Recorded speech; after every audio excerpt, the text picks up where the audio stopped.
উপজেলা নির্বাচনে সংঘর্ষ, বোমাবাজি ছাড়াও ঘটেছে কেন্দ্র দখল ও জাল ভোট দেওয়ার ঘটনা। ভোট চুরির ছবি তুলতে গিয়ে মার খেয়ে আহত হয়েছেন সাংবাদিক। প্রতিনিধিদের পাঠানো তথ্য ছবিতে জানাচ্ছেন সিরাজুম মুনির শুভ।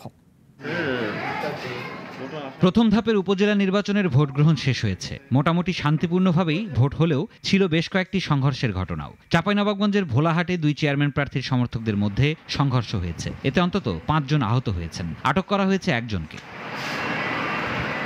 মুন্সিগঞ্জের গজারিয়ায় উপজেলা নির্বাচন চলাকালীন এক সাংবাদিকের উপর হামলার ঘটনা ঘটেছে। উপজেলার হোসেন্দি ইউনিয়নের ভবানীপুর সরকারি প্রাথমিক বিদ্যালয় কেন্দ্রে ভোট চুরির ছবি নিতে গিয়ে মারধরের শিকার হন এক সাংবাদিক।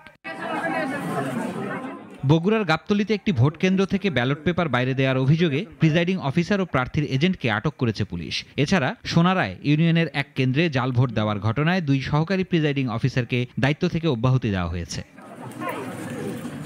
গোপালগঞ্জের টুঙ্গিপাড়ায় ঘোষেরঘাট সরকারি প্রাথমিক বিদ্যালয় ভোট কেন্দ্রে প্রিজাইডিং ও পোলিং কর্মকর্তাদের সামনেই টেবিলের ওপর সিল মারা হয়েছে। এমন একটি ভিডিও ভাইরাল হয়েছে গণমাধ্যমে। এ সময় 2 প্রার্থীর এজেন্টদের পাশে দাঁড়িয়ে থাকতে দেখা যায়।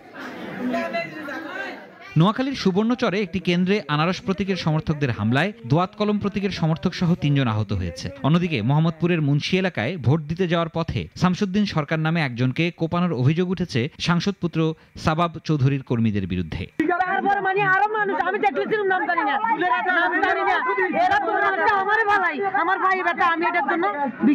খাগড়াছড়ির লক্ষ্মীছড়িতে ব্যালট পেপারে জোর করে সিল মারার অভিযোগে যতীন্দ্র কারবারিপাড়া সরকারি প্রাথমিক বিদ্যালয় কেন্দ্রের ভোট সাময়িক স্থগিত রাখা হয়। আর দেওয়ানপাড়া সরকারি প্রাথমিক বিদ্যালয় কেন্দ্রে প্রকাশ্যে অস্ত্র দিয়ে ফুটবল প্রতীকের নারী ভাইস চেয়ারম্যানকে ভোট দিতে বাধা দেয় আরেক প্রার্থীর সমর্থকরা।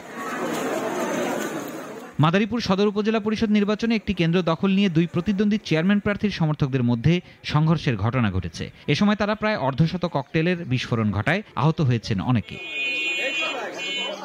এছাড়াও নানা অভিযোগে গাইবান্ধায় ফুলছড়ি উপজেলা পরিষদের চেয়ারম্যান পদের প্রার্থী ভোট বর্জন করেছেন। মেহেরপুরের মুজিবনগরে জাল ভোট দেওয়ার অভিযোগে জেল জরিমানা হয়েছে 3 জনের। আর চুয়াডাঙ্গায় ভোটারদের ভোট কেন্দ্রে প্রবেশে বাধা দেওয়ায় 2 জনকে আটক করেছে পুলিশ।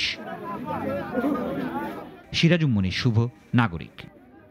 একমাত্র ওয়ালটন এসি দিচ্ছে 1 বছরের রিপ্লেসমেন্ট গ্যারান্টি।